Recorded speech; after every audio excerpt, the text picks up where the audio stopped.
Keita Kisako.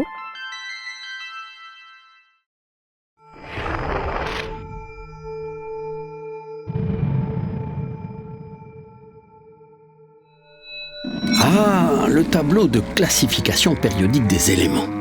Un superbe chef-d'œuvre de science conçu par l'illustre chimiste russe Dmitri Ivanovitch Mendeleïev. Un véritable génie. Et non, attendez, c'est loin d'être barbant. Dmitri Mendeleïev était un véritable génie. Et ce tableau, qui a une dégaine étrange et déroutante, je l'admets, est telle une carte au trésor. Vous trouverez votre chemin à condition d'en connaître les codes.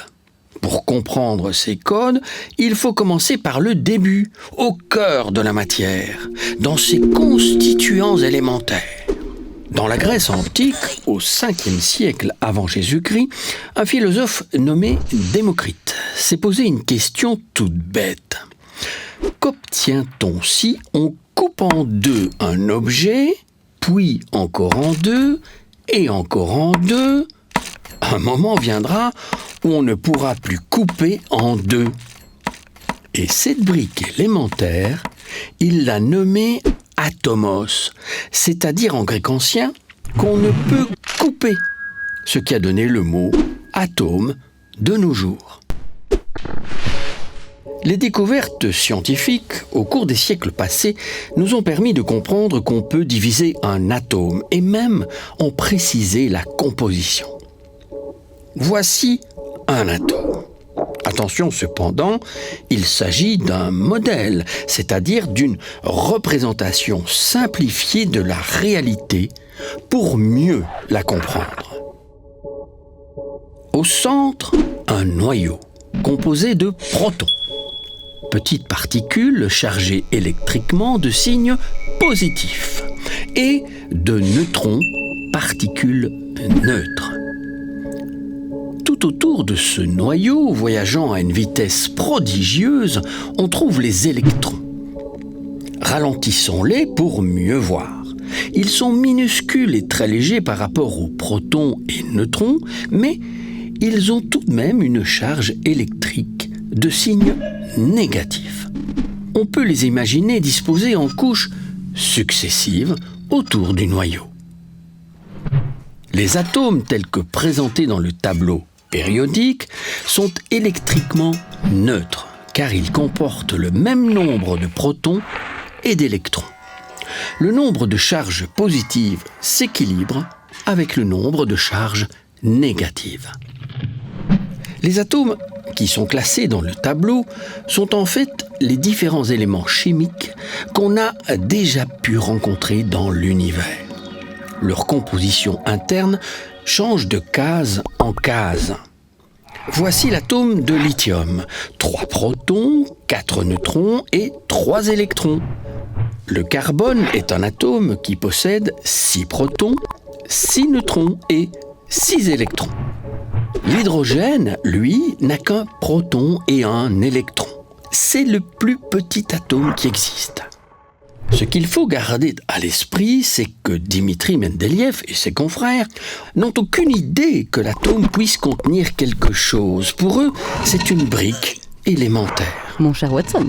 On a tout d'abord classé les éléments par ordre de masse, les plus légers en premier. Comme les atomes sont extrêmement petits, il est impossible de les peser.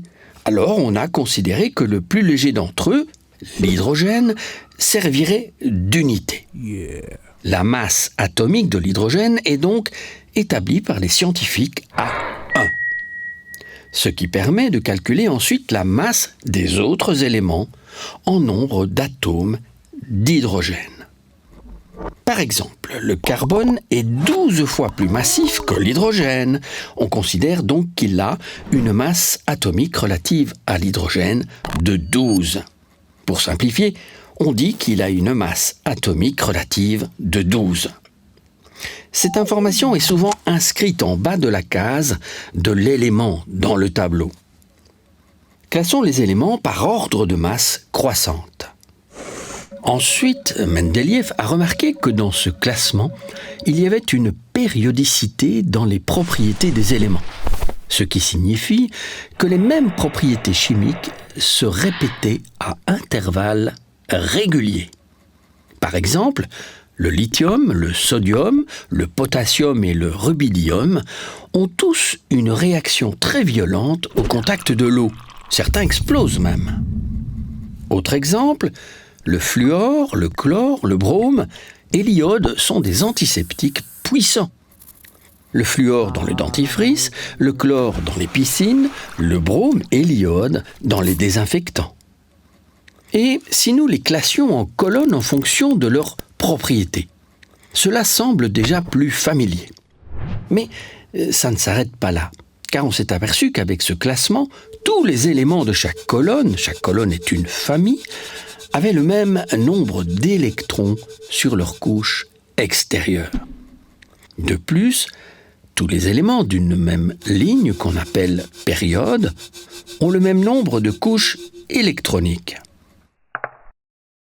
Il faut savoir qu'à l'époque où Mendeleïev travaillait sur son classement périodique, les chimistes ne connaissaient pas tous ces éléments. Et il y avait donc des trous dans son tableau. Notre barbu scientifique russe était si sûr de ses théories qu'il a précisé que ces éléments n'avaient simplement pas encore été découverts. Grâce à son classement, il pouvait même prévoir la masse et les propriétés chimiques de ces éléments inconnus. Et il aura raison, un vrai génie. On peut se poser la question à quoi sert ce tableau de Mendeleïev pour les chercheurs d'aujourd'hui. En fait, il permet, comme on l'a vu, de décrire la structure en termes d'électrons, en termes de noyaux des différents atomes. Et grâce à ces structures, on peut prévoir une série de propriétés. Entre autres, une des propriétés des atomes, on a vu par exemple les halogènes, chlore, brome, etc. Eh bien, une de leurs propriétés, c'est qu'ils peuvent capter des électrons en plus pour donner des ions, des anions. Une autre propriété, c'est lorsqu'on va toucher au niveau du noyau, au cœur de cette matière, c'est la notion d'isotope. On a montré le carbone, on a dit tout à l'heure qu'il était constitué de ces électrons et d'un noyau qui contenait des protons et des neutrons. On peut rajouter plus ou moins de neutrons et on va avoir différents isotopes. Alors isotopes, ça vient d'ailleurs du fait qu'ils sont au même endroit, isotopes, au même endroit dans le tableau périodique. Donc des isotopes d'un élément, c'est tous des éléments qui ont le même cortège électronique, mais qui ont un noyau différent et qui peuvent avoir des réactions différentes, dont des réactions de type nucléaire. Alors, est-ce que le tableau périodique de Mendeleïev est complet ? Déjà à son époque, il avait prédit, comme on l'a bien vu, certains éléments qui n'étaient pas encore connus et qui devaient exister. Et on les a trouvés un peu après. Alors actuellement, on continue à trouver des nouveaux éléments. Alors j'ai parlé tantôt d'isotopes. Il est important de savoir que les produits naturels, les atomes naturellement présents, sont jusqu'à l'uranium. Et au-delà de l'uranium, à partir de 92, 93, on a tous des éléments qui sont non naturels, mais qu'on peut faire au laboratoire. Et donc il y a pas très longtemps, on a rajouté des nouveaux éléments au tableau périodique, on leur a même trouvé un nom, et donc on peut certainement anticiper que dans les années qui viennent, des physiciens, des chimistes, dans des laboratoires vont essayer de faire des nouveaux atomes et qui vont venir peupler progressivement notre tableau périodique pour en rajouter encore des nouveaux. La question de l'origine des éléments du tableau périodique, elle se retrouve au niveau des astres, au niveau du cosmos. En fait, la réaction qu'on trouve par exemple dans notre Soleil, qui nous donne cette énergie, cette lumière, eh bien c'est un ensemble de réactions de fusion où des petits atomes de l'hydrogène fusionnent au niveau de leur noyau pour conduire à de l'hélium, puis du lithium, et ainsi de suite. En s'additionnant les uns aux autres, on va former l'ensemble des atomes qu'on retrouve dans le tableau périodique. Et donc, d'une certaine façon, on peut dire que tout ce qui nous entoure, tous les atomes qui sont retrouvés dans le tableau périodique, trouvent leur origine à la base de ce qu'on appelle la nucléosynthèse, donc la préparation de ces noyaux, qui se fait au niveau du cosmos. Et on pourrait conclure en disant que finalement, on est tous des poussières d'étoiles.